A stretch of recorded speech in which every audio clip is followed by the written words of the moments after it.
चलिए बच्चों, आज हम नए टॉपिक पे बात करेंगे इंटर हाइड्रोजन्स कंपाउंड्स के बारे में। और इंटर हाइड्रोजन्स कंपाउंड में आपके दो टाइप के प्रॉब्लम पूछे जाते हैं।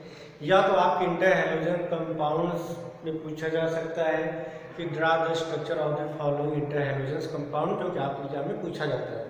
दूसरा आपसे पूछा जा सकता है कि इंटर हाइड्रोजन कंपाउंड जो होते हैं वो मोर रिएक्टिव होते हैं किससे, हाइड्रोजन्स कंपाउंड एक्सेप्ट फ्लोरीन। तो बस यही दो आज एग्जाम में पूछे जाते हैं। अब पहले समझिए कि इंटर हाइड्रोजन कंपाउंड होता क्या है, इसके बारे में थोड़ा सा डिटेल में हम बात कर लेते हैं। तो पहले आप डेफिनेशन समझिए, फिर हम कुछ इसके एग्जाम्पल के बारे में बात करेंगे। पहले यहाँ पर देखिए लिखा गया है इंटर हाइड्रोजन कंपाउंड। तो यहाँ पे लिखा है hydrogen react with each other to form a number of complex called inter hydrogen compounds. Means कह रहा है हाइड्रोजन जो होंगे वो क्या करेंगे, रिएक्ट करके क्या बनाएंगे, कॉम्प्लेक्स कंपाउंड बनाते हैं, जिसे क्या बोलते हैं, इंटर हाइड्रोजन कंपाउंड। तो hydrogen react with each other to form a number of compound called inter hydrogen compound. Definition note करिए कि एक नंबर पूछा जाता है, their general formula x dash and n। अभी समझना, जो इंटर हाइड्रोजन कंपाउंड होते हैं उनका जो फार्मूला क्या होता है, x डैश n। अब यहाँ पे x क्या होगा और x डैश क्या होगा, इसके बारे में बात कर लेते हैं। यहाँ पे x is less electronegative atom, means जो x होगा उसकी इलेक्ट्रोनेगेटिविटी x डैश वाले से कम होगी। यहाँ लिखा गया है x dash is more electronegative, और जहाँ पे n की वैल्यू क्या होगी 1 3 5 7। अब समझना, जो इंटर हाइड्रोजन कंपाउंड होते हैं उनका जो फार्मूला होता है x डैश n। x की जो इलेक्ट्रोनेगेटिव होगी x डैश से ज्यादा होगी, सॉरी मीन्स ए लेस इलेक्ट्रोनेगेटिव होगा, एक मोर इलेक्ट्रोनेगेटिव होगा। यदि लेस इलेक्ट्रोनेगेटिव है तो इसकी साइज क्या होगी, लार्ज होगी। सारे पॉइंट सुनना बच्चों। और x डैश की साइज क्या होगी, स्मॉल होगी। पॉइंट समझ में आ रहा है। n की वैल्यू क्या हो सकती है, 1 3 5 7 हो सकती है। जैसे कुछ एग्जांपल लिखते हैं, जैसे हम बात करें यहाँ पे लिखा I F 7, एक पॉइंट सुना बच्चों। तो यहाँ पे मैंने बताया कि x क्या होगा, इसकी इलेक्ट्रोनेगेटिविटी कम होगी, x डैश की ज्यादा होगी। बात समझ में आ रही है। और n की वैल्यू क्या होगी 1 3 5 7। जैसे यहाँ पे लिखा है I F 7, तो यहाँ पे किसकी इलेक्ट्रोनेगेटिविटी कम है, आयोडीन की। मीन्स इस या तो इसकी इलेक्ट्रोनेगेटिविटी आप कम कहिए, या तो क्या बोलेंगे लार्ज साइज, इसका क्या स्मॉल साइज। आयोडीन फ्लोरीन की किसकी इलेक्ट्रोनेगेटिविटी कम होगी, आयोडीन की। किसकी ज्यादा होगी, फ्लोरीन की। साइज किसकी बड़ी होती है, आयोडीन की, और छोटी किसकी होगी, फ्लोरीन की। यहाँ पे I क्या होगा x, F क्या होगा x डैश, इसके सराउंडिंग कितने लिए गए हैं, 7 फ्लोरीन लिए गए हैं। पास में n की वैल्यू क्या है, 7 है। जैसे एग्जांपल और लेते हैं, IF समझ में आ गया। तो जो x होगा उसकी इलेक्ट्रोनेगेटिविटी कम होगी और x डैश की क्या होगी, ज्यादा होगी। पॉइंट सुनना। तो यहाँ पे जो इंटर हाइड्रोजन कंपाउंड होते हैं बच्चों, और डेफिनेशन नोट कर लिए होंगे।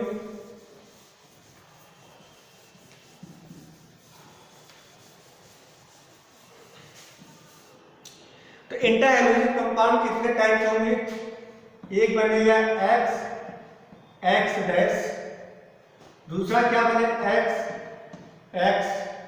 3 dash, x 5 dash, x 7 dash.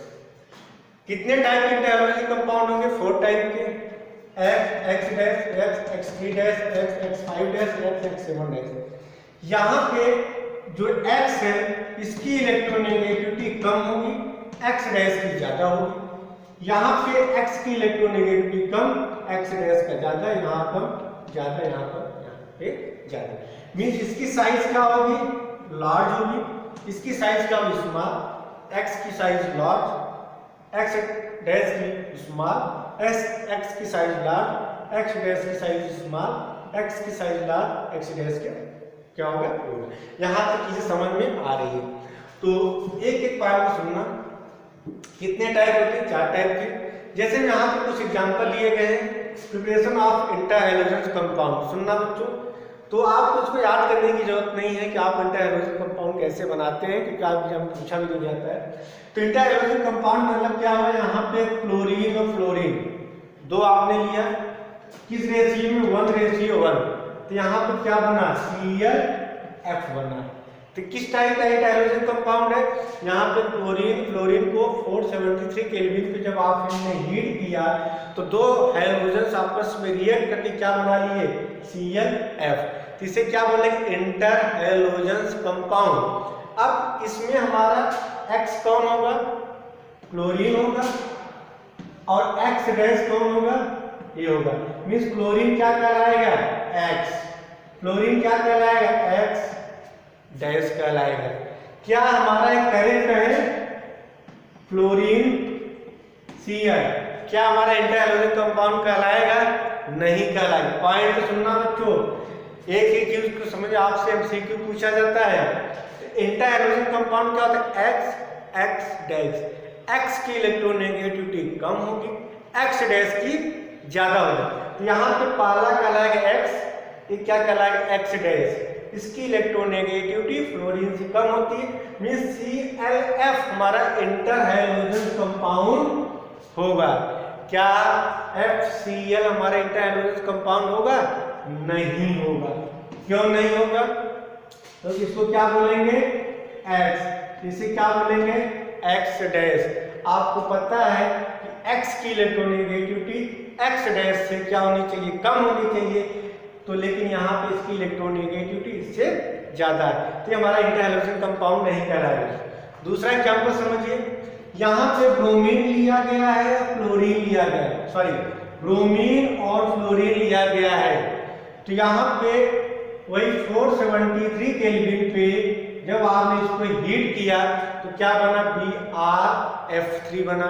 क्या बना, BrF3 बना। तो क्या है यहाँ पे, एक कहलाएगा X, एक कहलाएगा X डैश और 3। तो यहाँ पे देख रहे हैं, मैंने बताया X की इलेक्ट्रोनेगेटिविटी X डैश से ज्यादा होगी। यहाँ पे ब्रोमीन की X की इलेक्ट्रोनेगेटिविटी X डैश से क्या होगी, कम होगी। यहाँ पे ब्रोमीन की इलेक्ट्रोनेगेटिविटी फ्लोरीन से कम है, या कह सकते हैं ब्रोमीन का साइज फ्लोरीन से ज्यादा है। तो जब ब्रोमीन और फ्लोरीन आपस में रिएक्ट करेंगे तो BrF3 का फॉर्मेशन करेंगे। क्या है हमारा इंटर हैलोजन कंपाउंड बनेगा, FbR3। क्या है हमारा करेक्ट है, क्या करेक्ट है, नहीं है। क्यों नहीं है, क्योंकि ये हमारा X, ये हमारा X डैश, और आपको पता है X की इलेक्ट्रोनेगेटिविटी X डैश से कम होनी चाहिए, लेकिन यहाँ पे फ्लोरीन की जो इलेक्ट्रोनेगेटिविटी ब्रोमीन से ज्यादा, जो हमारा इंटर हैलोजन कंपाउंड नहीं कहलाएगा। बात को सुनना बच्चों, MCQ पर्पस से हम बता रहे हैं। जैसे यहाँ पे I2 + Cl2 रिएक्ट करके क्या बना रहे हैं, ICl का फॉर्मेशन कर रहे हैं। तो यहाँ पे किस रेशियो लिया गया, 1:1। इसे क्या बोले, ICl। बात समझ में आ रही है। ये हमारा क्या कहलाएगा, एक कहलाएगा X, एक कहलाएगा X डैश। यहाँ पे देखिए मैंने दो रीजन बताया, X की इलेक्ट्रोनेगेटिविटी X डैश से क्या होनी चाहिए, कम, पहला समझ। दूसरा बताया X की साइज X डैश से ज्यादा होनी चाहिए। तो क्या यहाँ पे आयोडीन क्लोरीन किसकी EN वैल्यू ज्यादा होती है, क्लोरीन की इलेक्ट्रोनेगेटिविटी वैल्यू ज्यादा होती है, आयोडीन कम होती है, और आयोडीन की साइज क्लोरीन से ज्यादा है। मींस हमारा इंटर हैलोजन कंपाउंड बनेगा। लेकिन क्या है हमारा इंटर हैलोजन कंपाउंड है, क्लोरीन आई हमारा इंटर हैलोजन कंपाउंड कहलाएगा, नहीं कहलाएगा।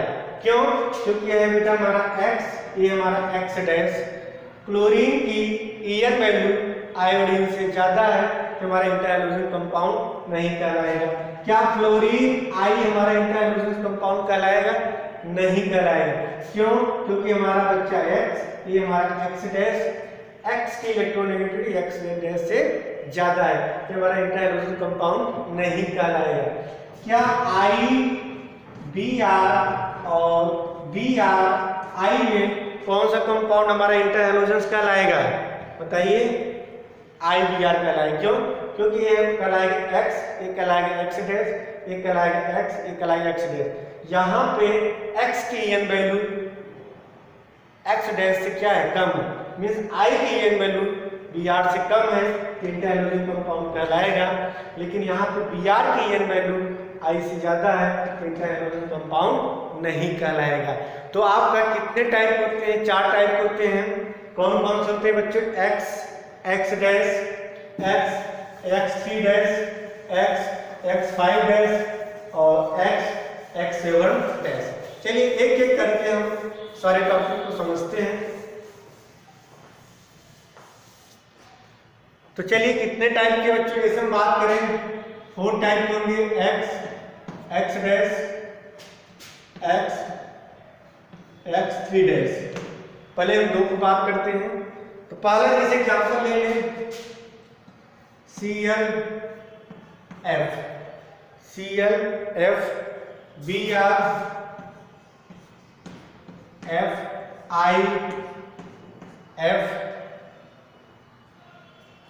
IBr, नोट करते जाइए बच्चों, ICl, ये हमारा क्या कहलाएगा? X, ये कहलाएगा x डैश। तो यहाँ पे देख रहे हैं ईएन वैल्यू की बात कर रहे हैं, फ्लोरीन x डैश की ईएन वैल्यू x से ज्यादा होनी चाहिए। फ्लोरीन किसका ज्यादा है? फ्लोरीन का। ब्रोमीन देख रहे हैं इस सब में x डैश की ईएन वैल्यू x से क्या है? ज्यादा है, तो हमारा कंपाउंड इंटर हैलोजन कंपाउंड कहलाएगा। कंसेप्ट क्लियर होगा। दूसरा बताया था x की साइज x डैश से क्या होनी चाहिए? ज्यादा होनी चाहिए। फ्लोरीन किसकी साइज ज्यादा है? क्लोरीन की। Bromine, iodine. साइज समझ में आ गया होगा, किसी कोई कंफ्यूजन नहीं होगा। चलिए, क्या हमारे कंपाउंड इंटर हैलोजन कंपाउंड कहलाएगा?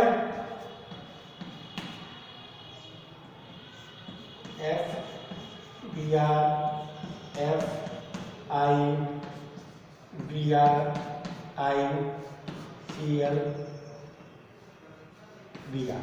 क्या हमारा इंटर हैलोजन कंपाउंड कहलाएगा? ये कहलाएगा x, ये कहलाएगा x डैश। कहलाएगा बच्चों?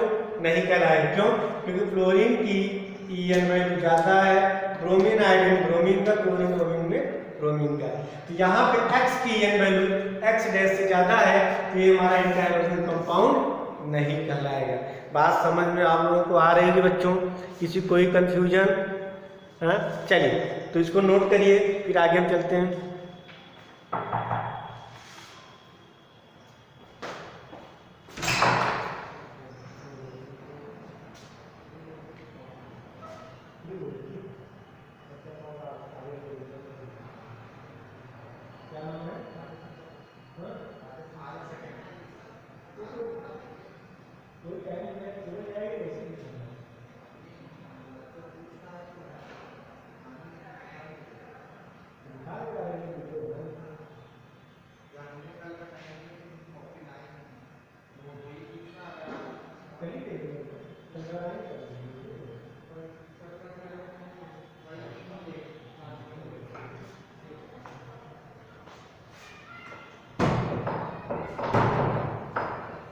चलिए तो इसको आप लोग बच्चों नोट करिए।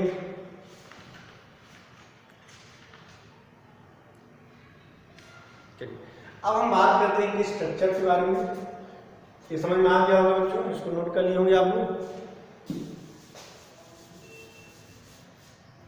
चलिए यदि इनके स्ट्रक्चर की बात करें तो इनका जो स्ट्रक्चर होता है बच्चों लीनियर होता है, लीनियर होगा। मीन्स यहाँ पे ClF, यहाँ पे कैसे बनेगा Br,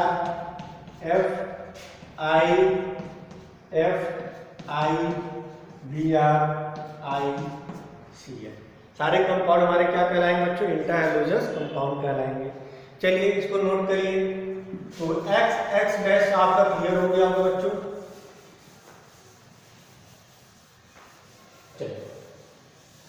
स्ट्रक्चर आप लोग एग्जाम में पूछा जाता है, इसलिए अच्छे से समझिएगा, जहाँ पे डाउट हो वहाँ अपना डाउट क्लियर करिए। चलिए हम सेकंड बात करने जा रहे हैं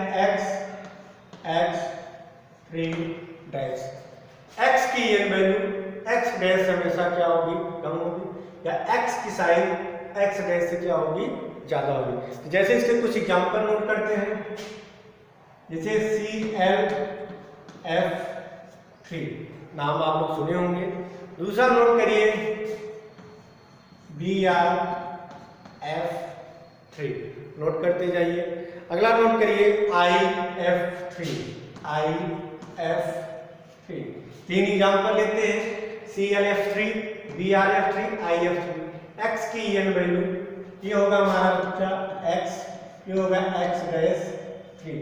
x की n वैल्यू x डैश से क्या है, कम। समझ में आ गया। चलिए अगर के स्ट्रक्चर के बारे में बात करते हैं, पहले समझिए, ये बताइए क्या हमारा इंटरमीडिएट कंपाउंड कहलाएगा,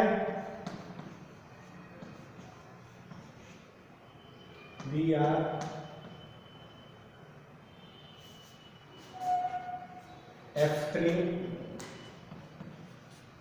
BrF3I, चलिए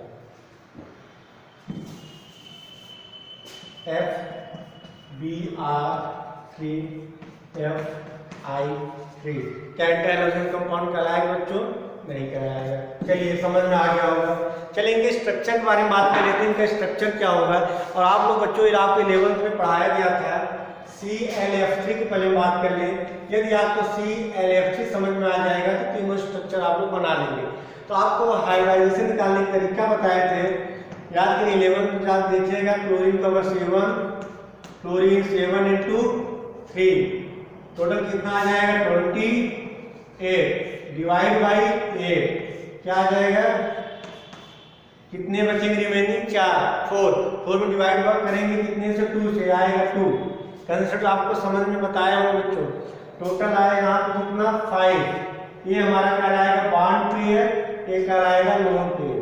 अब समझ लीजिए कैसे निकालते हैं ClF3। पहले निकालते हैं टोटल वैलेंस इलेक्ट्रॉन। क्लोरीन किस ग्रुप का, 17, इसके आउटर में 7 इलेक्ट्रॉन, फ्लोरीन का आउटर में 7, तो कितना हो जाएगा 7, फ्लोरीन कितना 7 into 3, टोटल कितना आ जाएगा 28 आ गया।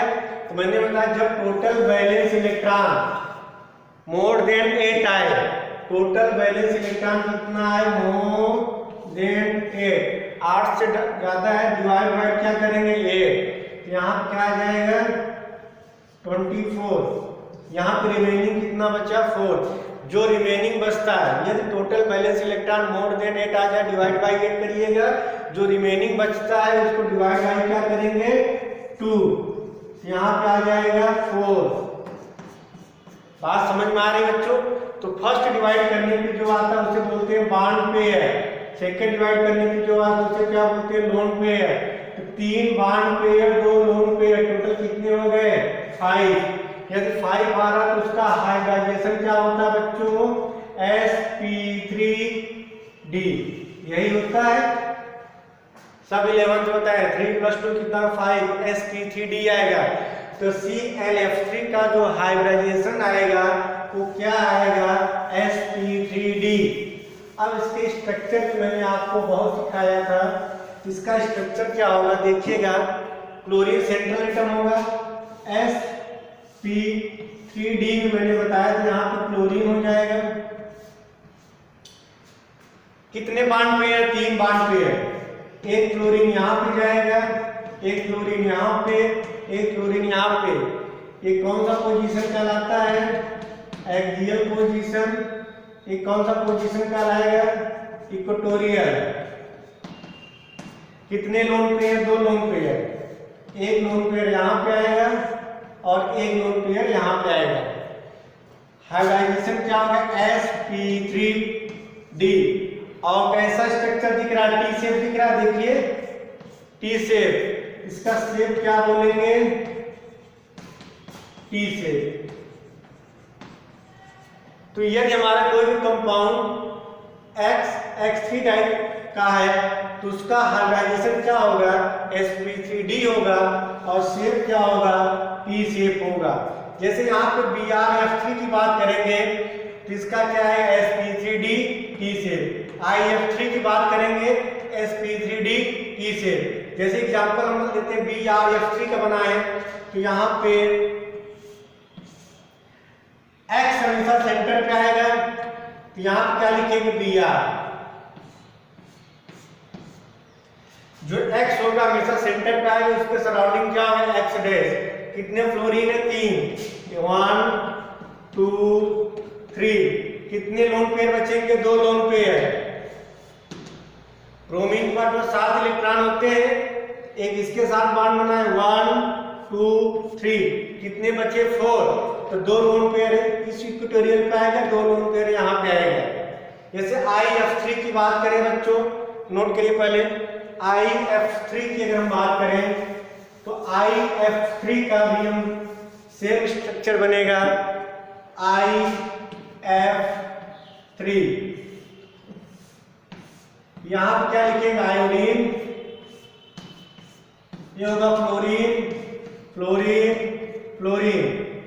एक लोन पेयर यहाँ पे और एक लोन पेयर यहाँ पे, 2, मतलब एक लोन पेयर और एक लोन पेयर। IF3 क्या लिखेंगे, sp3d, ऐसा शेप बनेगा, T शेप। यदि हमारा कंपाउंड X3 डैश टाइप का है तो sp3d और क्या बनेगा, T शेप बनेगा। तो इसको नोट करिए। फिर हम बात करेंगे X5 डैश।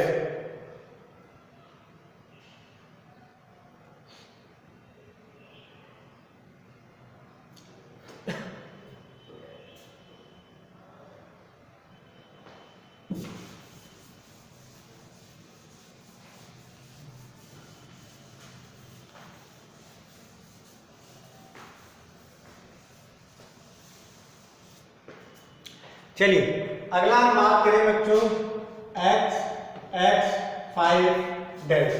किसके एग्जांपल नोट करिए, bromine Br F5, iodine F5, chlorine F5।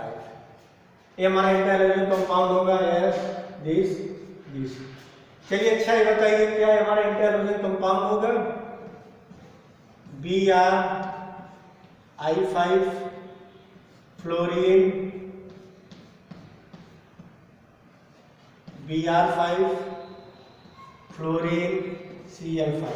क्या हमारा इंटरहैलोजन कंपाउंड कहलाएगा बच्चों, नहीं कहलाएगा। क्यों, क्योंकि यहाँ पे X की En वैल्यू X डैश से क्या है, ज्यादा है। ये हमारा कंपाउंड इंटरहैलोजन कंपाउंड नहीं कहलाएगा। बात समझ में आ रही। चलिए अब हम बात करते हैं इनके हाइब्रिडाइजेशन और शेप के बारे में। तो पहला एग्जांपल लेते हैं BrF5। तो पहले आप निकालेंगे इस कंपाउंड का हाइब्रिडाइजेशन क्या है, निकालना तरीका आपको पता ही है।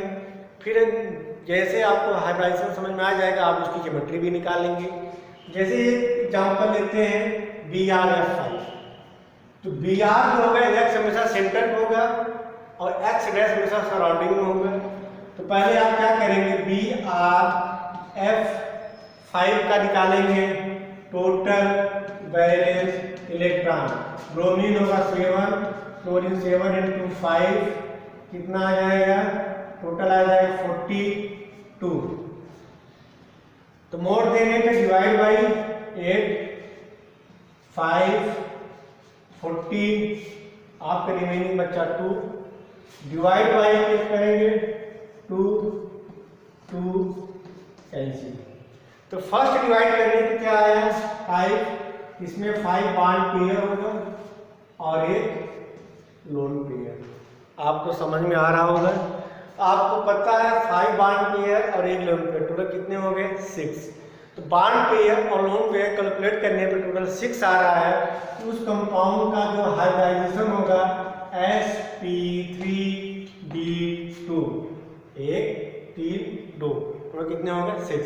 यानी टोटल 6 आ रहा है। बॉन्ड पेयर और लोन पेयर कैलकुलेट करने पे टोटल 6 आ रहा है। तो उस कंपाउंड का हाइब्रिडाइजेशन क्या होगा, sp3d2। आपको याद है। अब इसमें देखिए मैंने आपको 3 कंडीशन बताए थे।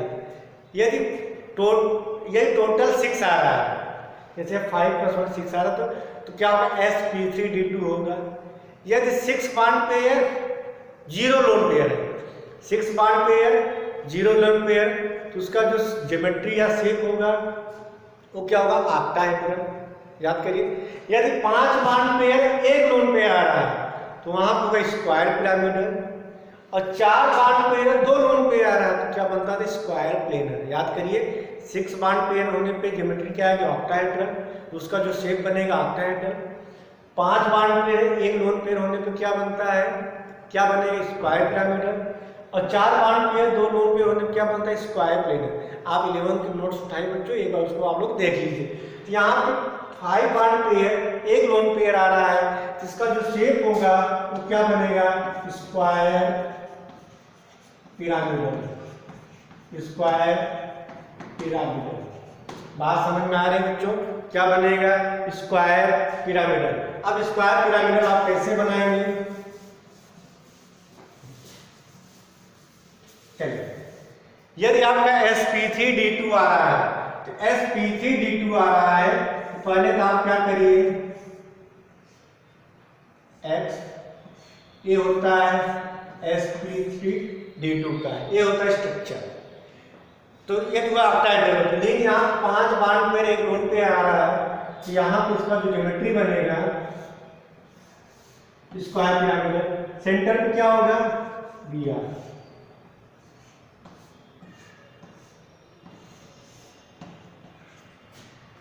ये सेंटर पे होगा, इसके सराउंडिंग क्या होंगे फ्लोरीन। कितने फ्लोरीन होंगे 5, 1 2 3 4 5। आप ऐसे भी देख लीजिए, ब्रोमीन पार्ट 7 होते हैं, एक क्लोरीन 1 2 3 4 5, 2 इलेक्ट्रॉन बच गए, मतलब एक लोन पेयर आ गया। तो 5 बॉन्ड पेयर और एक लोन पेयर, इसे क्या बोलेंगे स्क्वायर पिरामिडल बोलेंगे।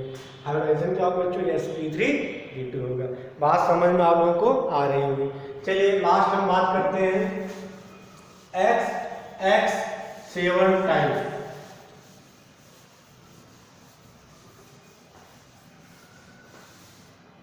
चलिए अगला जो टॉपिक है वो हमारा x 7 इसका एग्जांपल लेते हैं IF7। अब इसका निकाल टोटल वैलेंस इलेक्ट्रॉन 7 + 7 × 7 टोटल आ जाएगा 56 डिवाइड बाई 8 7 56 कैंसिल, कितना आ गया टोटल 7। यदि आपको 7 आता है तो याद करिए क्या बनेगा sp3d3। यदि हमारा sp3d3 आ रहा है तो इसका होता है पेंटागोनल, क्या बनेगा बच्चों, इसकी जो ज्योमेट्री होगी पेंटागोनल बाई पिरामिडल। क्या बनेगा पेंटागोनल बाई पिरामिडल। तो पेंटागोनल बाई पिरामिडल की स्ट्रक्चर मैंने आपको सिखाया था। आयोडीन सेंटर पर होगा, इसके सराउंडिंग फ्लोरीन होगा। पहले आप पेंटागोनल बना लीजिए, बना लिए।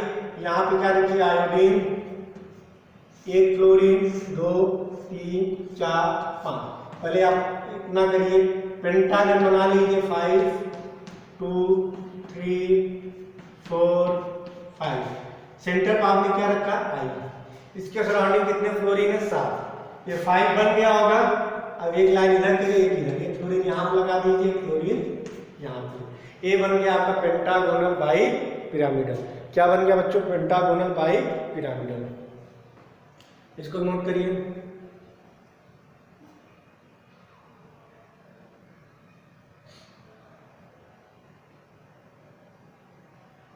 चलिए अब हम हेडिंग डाले properties of inter halogens compound. 2-3 properties है जो आप एग्जाम पूछे जाते हैं, इसको समझना।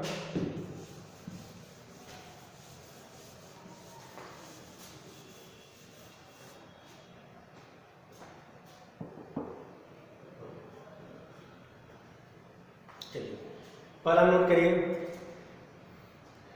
All inter halogens compound are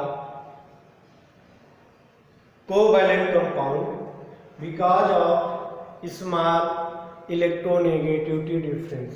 मतलब जो इंटर हैलोजन कंपाउंड होते हैं वो हमारे किस नेचर के होते हैं? कोवैलेंट नेचर के होते हैं।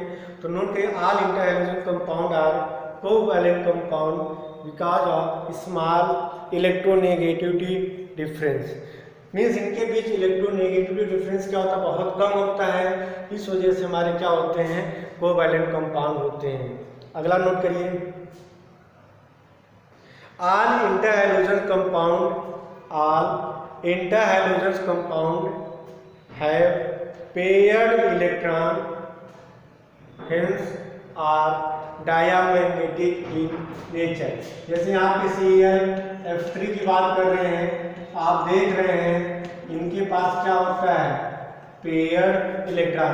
ये भी पेयर्ड 2 इलेक्ट्रॉन, 2 2 पेयर्ड इलेक्ट्रॉन होते हैं। इससे क्या होता है? डायमैग्नेटिक इन नेचर होते हैं। अगला पॉइंट नोट करिए, लिखिए, inter halogen compound are generally more reactive than halogens. जो इंटर हैलोजन कंपाउंड होते हैं वो क्या होते हैं? जनरली मोर रिएक्टिव देन किससे होते हैं? Halogen, accept fluorine. ब्रैकेट में लिखिए, एक्सेप्ट फ्लोरीन, फ्लोरीन को छोड़ के। सिंस द एक्स डैश, अभी समझा रहे हैं, x dash bond between two dissimilar electronegative element is weaker than bond between two similar atom that is XX। अभी समझाते हैं कि XX।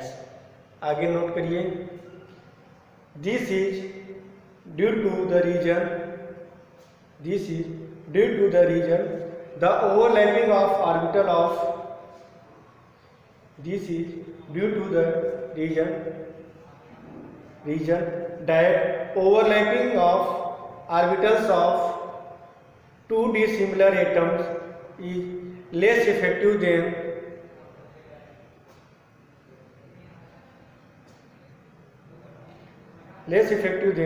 overlapping of orbital of similar atom। देखिए, जो इंटर हैलोजन्स कंपाउंड के होते हैं वो क्या होते हैं? ज़्यादा रिएक्टिव होते हैं हैलोजन्स कंपाउंड से, एक्सेप्ट फ्लोरीन। मीन्स हम बात करें यहाँ पर समझना, जो इंटर हैलोजन्स कंपाउंड होते हैं एक्स डैश, X3 डैश, जो भी वो ज़्यादा रिएक्टिव होते हैं किससे? क्लोरीन, ब्रोमीन और आयोडीन। लेकिन क्लोरीन की जो रिएक्टिविटी होती है वो इंटर हैलोजन्स कंपाउंड से ज़्यादा होती है। तो जो रिएक्टिविटी जो ऑर्डर होता है, समझना बच्चों, सारी चीज़ों समझा रहे हैं। सबसे ज़्यादा किसका होता है? क्लोरीन का होता है, F2 का। फिर किसका? Inter halogen compound. फिर किसका बच्चों? Chlorine, bromine and iodine. Reason समझना, फ्लोरीन के ज़्यादा क्यों होता है रिएक्टिविटी का मतलब क्या होगा? बॉन्ड जितने आसानी से ब्रेक होता है उतना ज़्यादा से रिएक्टिव है। रिएक्टिवली क्या होता है कि जैसे आप दो रिएक्शन लिए, दोनों को मिक्स करेंगे, नया कंपाउंड बनेगा। तो कब रिएक्शन होगा? जब दोनों के बॉन्ड क्या होंगे? इजीली ब्रेक होंगे। जैसे हम एग्जांपल ले लें, अमोनिया ले लें, H2 ले लें, तो क्या बना? NH3। मीन्स यहाँ पे नाइट्रोजन H ये होगा अमोनिया H और N सॉरी यहाँ पे N2 होगा बच्चों। जैसे यहाँ मैंने एग्जांपल लिया N2 प्लस 3H2 से क्या बना? 2NH3। यहाँ पे नाइट्रोजन ट्रिपल बॉन्ड हाइड्रोजन, यहाँ क्या बना? H। तो यहाँ पे देखिए ये बॉन्ड टूटा होगा, तभी तो अमोनिया बना होगा। तो जितना आसानी से बॉन्ड टूटेगा हमारा रिएक्शन उतना फास्ट होगा, मीन्स उसकी रिएक्टिविटी उतनी ज़्यादा होगी। तो यहाँ पर सब जगह फ्लोरीन होता है, फिर इंटर हाइड्रोजन कंपाउंड में क्लोरीन, ब्रोमीन, आयोडीन। यहाँ पे दो रीजन है समझना। फ्लोरीन की साइज क्या स्मॉल है, इनके पास क्या है लोन पेयर इलेक्ट्रॉन है, इनके पास क्या लोन पेयर इलेक्ट्रॉन, फ्लोरीन का 3 इसके पास 3 इसके पास। तो यहाँ पे 2p है, साइज छोटा है, यहाँ पे लोन पेयर इलेक्ट्रॉन एक दूसरे के पास है, तो यहाँ पे रिपल्सन ज्यादा होगा। जब रिपल्सन ज्यादा होगा तो बॉन्ड क्या इजीली ब्रेक हो जाएगा। क्या ब्रेक हो जाएगा, नोट कर लीजिएगा, मोर रिपल्सन, क्योंकि साइज छोटा है, इलेक्ट्रॉन एक दूसरे क्लोज होंगे, रिपल्सन ज्यादा होगा, तो बॉन्ड क्या होगा इजीली ब्रेक हो जाता है। इसलिए क्लोरीन जो होता है F2 जो होता है इंटर हाइड्रोजन कंपाउंड से ज्यादा रिएक्टिव होता है। ये समझ में आ गया कि F2 जो होता है इंटर हाइड्रोजन कंपाउंड से रिएक्टिव क्यों होता है, क्योंकि इनकी साइज स्मॉल है, तो एक दूसरे के पास होंगे, तो यहाँ पर रिपल्सन ज्यादा होगा, रिपल्सन ज्यादा होगा, बॉन्ड आसानी से टूट जाएंगे, तो रिएक्टिविटी बढ़ जाएगी। यहाँ हम इंटर हाइड्रोजन कंपाउंड की बाकी से ज्यादा होती है। जैसे आप ऊपर से नीचे आते हैं साइज क्या होगी, बड़ी होगी। यहाँ पे क्लोरीन की बात करें तो यहाँ पे कौन कौन सी ओवरलैपिंग होगी, 3p ओवरलैपिंग होगी, ब्रोमीन में 4p ओवरलैपिंग होगी, और यहाँ पे 5p ओवरलैपिंग होगी। तो यहाँ पे जब सेम ऑर्बिटल के हैं तो वहाँ पे ओवरलैपिंग अच्छी ओवरलैपिंग होगी, उनके बीच जो बॉन्ड बनेगा वो हमारा स्ट्रॉन्ग बॉन्ड बनता है। लेकिन यहाँ पे जैसे एग्जाम्पल ले लें, IF ले ली, आयोडीन की क्या है 5p है, और क्लोरीन क्या है 2p है। ये 5p इसकी साइज काफी बड़ा है, इसकी साइज छोटा है, तो यहाँ पे ओवरलैपिंग प्रॉपर तरीके से नहीं हो पा रहा है। 5p 2p यहाँ पे ओवरलैपिंग प्रॉपर तरीके से नहीं होगा, लेकिन यहाँ पे क्लोरीन ओवरलैपिंग जो अभी प्रॉपर तरीके से, तो यहाँ पे ओवरलैपिंग प्रॉपर तरीके से नहीं हो पा रही, बल्कि यहाँ पे ओवरलैपिंग प्रॉपर तरीके से हो पा रही है, तो यहाँ बॉन्ड आसानी टूट जाएगी। दूसरा यहाँ समझो इन दोनों के बीच इलेक्ट्रोनेगेटिविटी डिफरेंस ज्यादा है, ना इनके बीच इलेक्ट्रोनेगेटिव डिफरेंस होगा, लेकिन इनके बीच इलेक्ट्रोनेगेटिव डिफरेंस नहीं होगा, तो ये आसानी से बॉन्ड टूट जाता है और ये आसानी से बॉन्ड नहीं टूटता है। इस तरह आप का बच्चों इंटर हाइड्रोजन कंपाउंड कंप्लीट होता है। एनसीईआरटी एक बार जरूर आप लोग अच्छे से रीड कर लीजिएगा, उसके जितने पॉइंट हैं सारे पॉइंट को आप दिमाग में फिट कर लीजिएगा। तो इस तरह आपका हाइड्रोजन कंपाउंड आपका कंप्लीट होता है। आपके 2 टॉपिक हैं, HCl क्लोरीन बनाने का मेथड, उसको हम बता देंगे, नहीं तो आप लोग एक बार उसको देख लीजिएगा, आप उसको बस याद करने हैं, रिएक्शन आपको याद करनी है, रिएक्शन आप लोग याद कर लीजिएगा।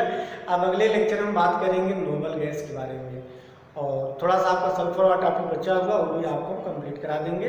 तो आज की इतना ही। इंटर हाइड्रोजन कंपाउंड से ज़्यादातर आपके एग्जाम में स्ट्रक्चर पूछा जाता है, और या इसके जितने प्रॉपर्टीज हैं उस प्रॉपर्टीज को भी थोड़ा सा आप लोग देख लीजिएगा। तो आज की क्लास में इतना ही बच्चों, थैंक यू।